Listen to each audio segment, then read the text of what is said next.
to another episode of CI Diaries. I'm Kristy Placido. And I'm Carrie Toth, and today we are going to talk to you about the dreaded rubric. Yeah, we got some Twitter inspiration for this episode. Carrie, would you read the tweet? We did. Living legend Sarah Breckley tweeted the other day, "I wish ACTFL would make the rubrics. Departments, PLCs, teachers spend so much time deciphering, debating, and creating for standards and can-dos, but when comparing rubric interpretations to another schools or states or TPTs or publishers, they never match." So we thought the replies to the tweet were amazing, but also it got us thinking about our own rubrics. And so we thought we would just dig into that topic today. Yeah. So we're going to start out, we've kind of got some main points we want to make, but we're going to start out just discussing what is the purpose of a rubric. We all use them. Hopefully we all use rubrics. Carrie, what do you think? What's the purpose of a rubric in your classroom? I think that the original idea of a rubric just came from, okay, if we assign a certain number of points for each of these categories, it takes the subjectivity out of grading. Like now it's just this objective, you have to meet this. But I don't, honestly, in my opinion, I don't think rubrics do that. We can tell that in our teacher evaluations. We are graded by the Danielson rubric in Illinois.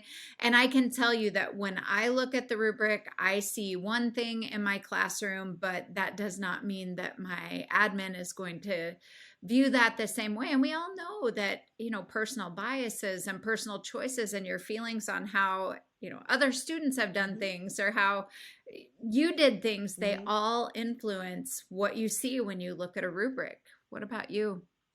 Yeah, that was so honestly, pessimistic of me. I hate to start on that foot. I know, but it's a tough topic. So I feel like in my entire career, I've never, ever just used a rubric and felt, wow, that was just a really valid way to assess that task. I feel so good about that. That has never, ever once happened to me. And what I feel like happens is I'll make a rubric, or more likely what I would do is find a rubric somewhere and then kind of tweak it for my own needs. What would happen a lot of times, though, is I would think I was pretty happy with my rubric, and then I would start actually assessing whatever my students had done, and I would start seeing all these holes in the rubric, or I would think, oh, shoot, this kid, they deserve extra points because look at what they just did here. It's so amazing. I don't want to, if I'm following the rubric, they're not going to get that great of a score, but I feel like they deserve something for this little extra special thing that they added into it. And I would have such a hard time sticking to the rubric and not, I always wanted to find all these exceptions, and it's just always a mess for me personally. It is. And, one of the replies to Sarah's tweet was from Anne-Marie Chase, and she said, language acquisition is an art, and language teachers, we have to try and make it a science because we have to get that grade in the grade book. And I think you saw it too. Sarah said, yes, let's all just go to like rubric free island and we're going to have, a big happy, everybody gets a great grade because they're trying and they're acquiring, and we'll have puppies. And what else are we bringing to the island? I just remember the puppies because that made me excited to go. Let's say snacks. Snacks, yes, for sure. We need snacks and flip-flops and puppies. Right. That's about it. I mean, wouldn't it be awesome if we didn't have to grade at all?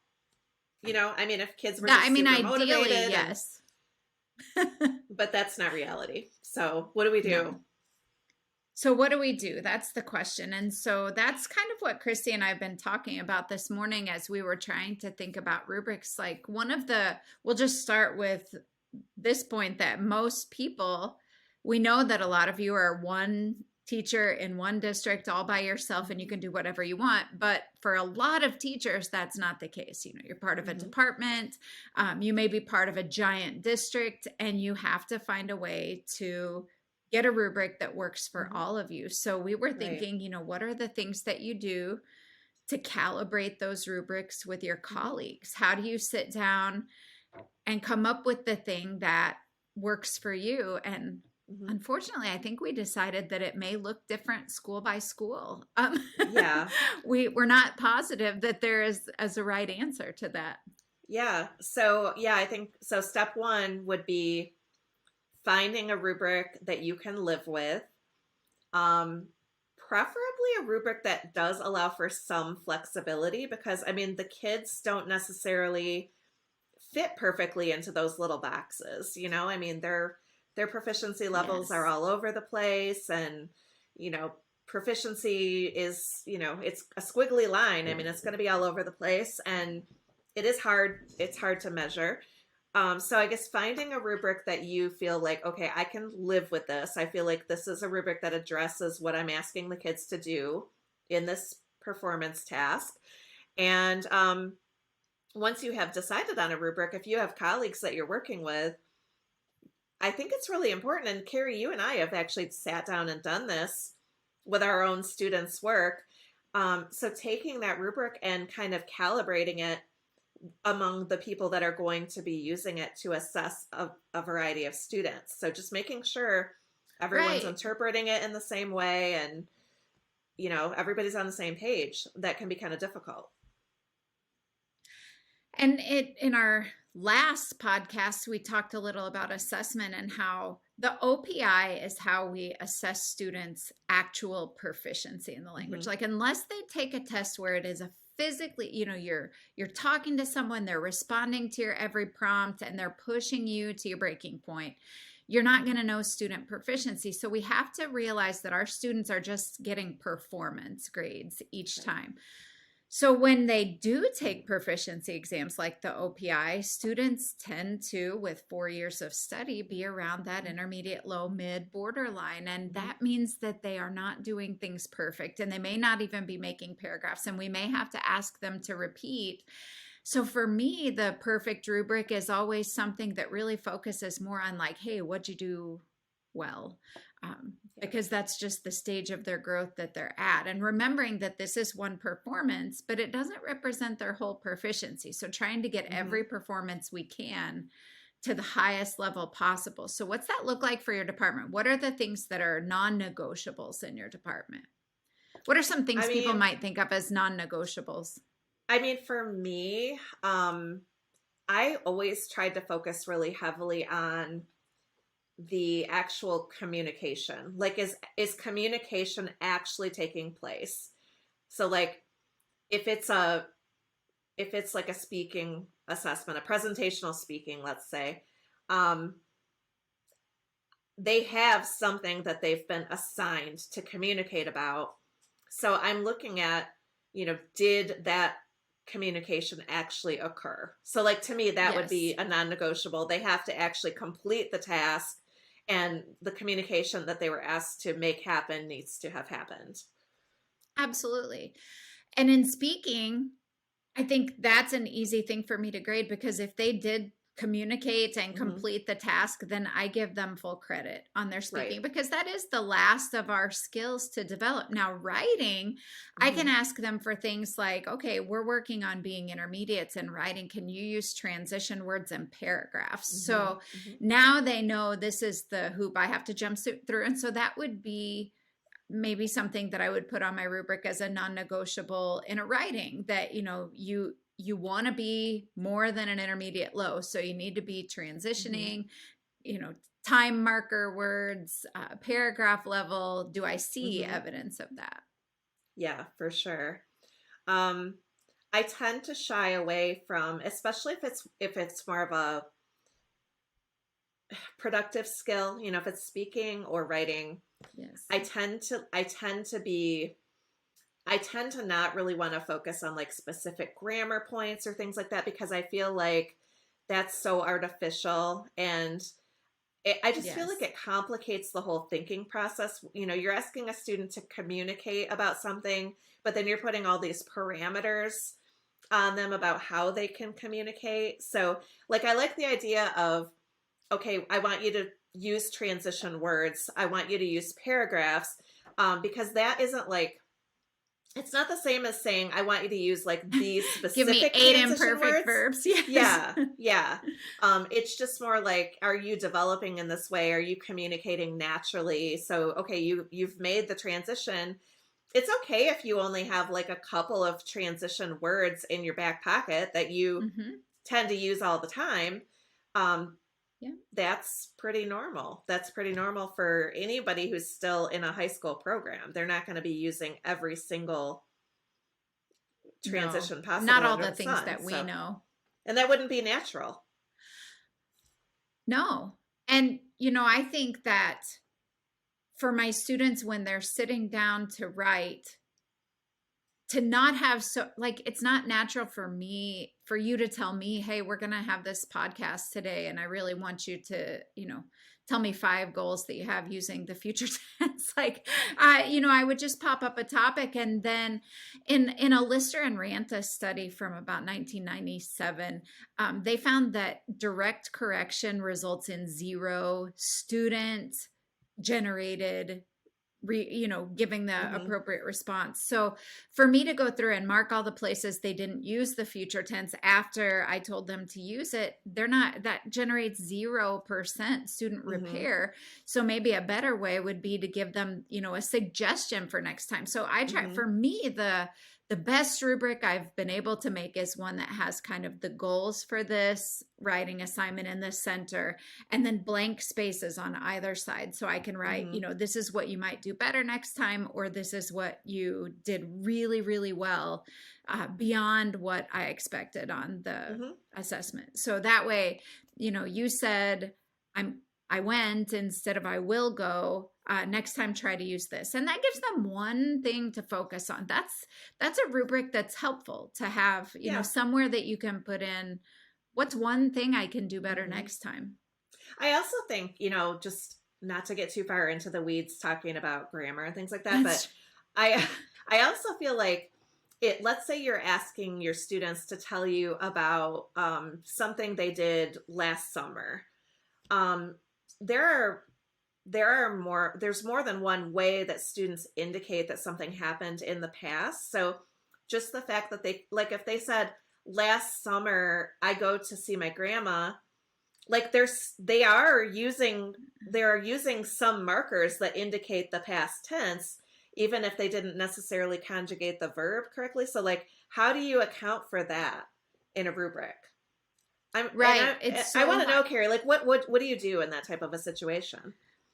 It's about comprehensibility. And if you really look at ACTFL's proficiency descriptors, there is a long time in student language production that it says that this student can be understood by, with difficulty by someone used to working with learners, which would mean us, the teachers.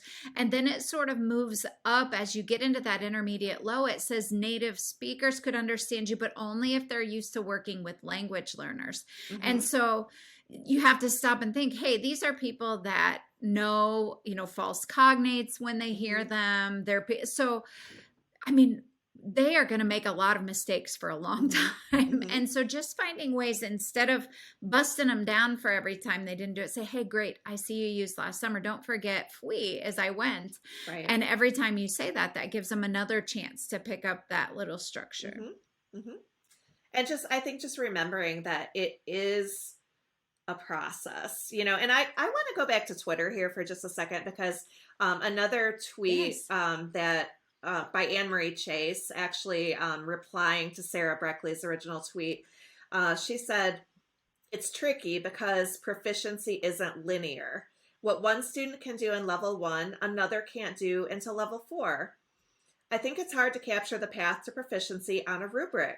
We don't want to discourage students from continuing language study if they fall below the goal. And I know you and I have talked about this. That was me, actually. Are you kidding me? No, that was my reply. So now you all know my thoughts. Oh my gosh. Carrie told, that was such a great tweet. I really love that. Thanks. So, well, since you tweeted it, you can really speak to this. So, how do we deal with it in terms of creating a rubric? knowing that we've got students that are just like all over the map with their own proficiency, because like you and I have talked about this so many times. We don't want kids to just like get discouraged and quit, because if they're not sticking around, they're certainly not learning any language, so I want them to stay with the class. But how do you reconcile before I that? say this, I want everyone to know that there is not an answer. Like, there isn't an answer. We can't stop grading. I would love to live on an island with Sarah and puppies and snacks and not have to grade. But, she says that in jest because we know we cannot do that. And everybody's in a different situation. Like, some departments are like, we have to have grammar on this rubric. And so you can't do anything beyond what your department says. And I'm not trying to be all like, we're going to live on a commune where we never grade them. But these kids we want them to stay in for a long time, and they don't develop language at the same pace. And I always think back to like my little chubby son and his little friend, Jonah.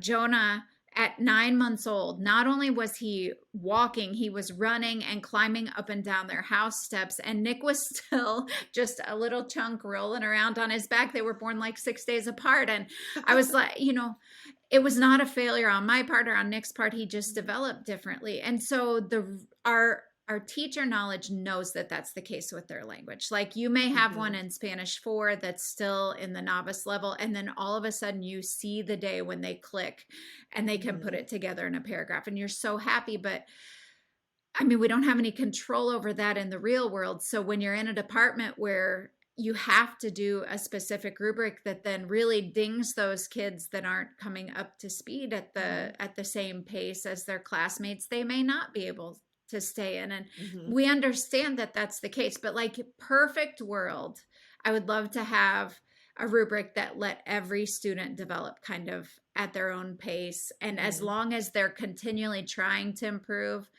they may not make the A, but they should be able to make the B if they're, every time they write, if they're trying to get better. What do you think? I agree with that. And honestly, there's a lot that goes into it. And I, in my own teaching situation in Michigan, so Michigan has a 2-year requirement. So everybody takes 2 years of a language. Usually kids that struggle in school are directed into the Spanish program. And I think that's pretty universal, that guidance counselors tend to think, oh, you're struggling, you should definitely take Spanish. But, I really want those kids that are forced to take 2 years. I want them to enjoy those 2 years. And I want them to continue and want to go on and learn more. But, if they're a kid who isn't going to be able to walk until they're 15 months old, and I start giving them a failing grade every month starting at 9 months old, do you honestly think they're still going to want to be graded by me when they're 15 months old? So I honestly, and I know you and I agree on this because we've talked about it many times. My solution was I made my rubrics kind of easy to attain. I focused really heavily just on the basic communicative function of whatever task I had them doing. And if they completed what the task was kind of set out to be, they pretty much could get an A or a B. It wasn't that hard. And why does it have to be that hard? I just don't see the purpose.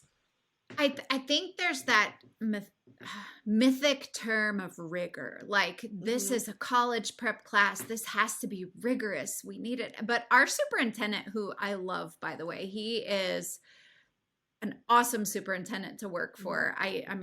We know some of you guys have been in a really crappy situation for 3 years, and I don't mean to rub that in, but our superintendent I'll make sure to send him the link to this podcast so he can hear you say that. So he can see me bragging on him. Yes. Our superintendent does not like the term rigor. He said that just gives him feelings of like rigor mortis, like you are inflexible and you're unable to bend or move. And so he really wants us to try to push kids to just always be better than they were the day before. And when we think about all the parents, how many parents, if you've been teaching for any length of time, you've had a parent come into your room and say, I took 4 years of Spanish, French, German, whatever, and all I know how to say is tengo bigote. I have a mustache, it's always some ridiculous phrase that they remember, and they say, I didn't learn anything. Well, these are the people Como that go on to be albóndigas politicians. los miércoles. I eat meatballs on Wednesday. What? These are the people that become our politicians and our policymakers. And if they have a negative impression of what their time in the language classroom was like, then they carry that with them. And I got to go, when I was president of ICTFL, I got to go with Linda Ignatz, who is our former ICTFL president, but also an amazing advocate for languages. We went to the JNCL Nicholas, which is like you get to meet with senators, and you get to meet with your representatives, and you get to talk to them about policy. And it was crazy to go into offices where there were a ton of interns who all had positive experience in their language classrooms. Like the interns were saying, oh, we'd love to, how can we support languages? So those are the people we want to be graduating. We want to be graduating people who say, whether they remember everything we said or whether they can conjugate an AR verb, we want them to say, I loved my Spanish class. What can I do to make languages more available? How can we, not to feel terrible about it, so that they feel like advocates. Yes, exactly. So like if you, you've got a kid, okay, maybe they weren't the best student, but they feel like, hey, I learned how to say some things, and oh my gosh, I work with this person who speaks Spanish, and I actually can have a conversation with that person. That's what we want. That's to me, that's the end game. Absolutely. And so to make a rubric, it comes back to that. Is it even possible to make a rubric that's going to please everyone all the time? Even if you take, and I do use the ACTFL can-dos, the ACTFL proficiency descriptors in my rubrics, but I don't think that they're perfect. Like, I don't think that they're perfect for every situation. I don't think that every district would like them. Some people want really specific, like, what do I do? How do I take off points then if the kid doesn't do everything that meets the task? And, there's going to be things that make one person's rubric not work for you, but we would just encourage you to try to work together with your colleagues to set realistic expectations for the end of your language program, and then, decide what's the most important thing. Is it that they have perfection, or that they be moving in their performances toward a higher proficiency? Right. So I think bottom line, as we kind of finish up here today, I feel like we didn't really solve any problems. No, which we told you at the beginning, we were not going to solve this problem. We did have if you've waited this whole time for us to solve this problem, unsolvable. Yeah. There is a monster at the end of this book, and it's Grover. There is. And so, we didn't solve any problems. I think that there isn't an answer to this question. There is not a perfect rubric. This is a quest that teachers are going to continue on. Tell them what you said when we were talking about it. Yeah, I said it's like, we're like Don Quixote, we're just tilting at windmills, and we're not actually accomplishing anything. But yet at the same time, I don't feel like this is an issue that's going to just go away. I think we're going to be expected to use rubrics to grade. Grades are never going away. Most of us have colleagues that we're going to be expected to be somewhat on the same page with them. And I think all we can really do is just try to accurately identify what realistic expectations are for our students, and try to make a rubric that describes those realistic expectations. Yes, that is our takeaway. Realistic expectations in rubric form, whatever that may look like for you and your colleagues. So if you're still listening to this, thank you. We would love to hear from God bless you. Please feel free to reach out to us either by email, cidiaries@waysidepublishing.com. We are also on Twitter at cidiaries. Let us know. Have you found a rubric that you love? Have you found a way to make the process of grading really work and be meaningful for you and your students? We would love to hear from you. And we would love to be proved wrong. Yeah. We said there's no perfect rubric, but if there is, send it to us, please. If you know of it, we would love to see it. So thank you so much. And Thanks, Carrie, for the conversation. And we hope you guys all have a wonderful rest of your day. Bye, everybody. Yes. Bye-bye.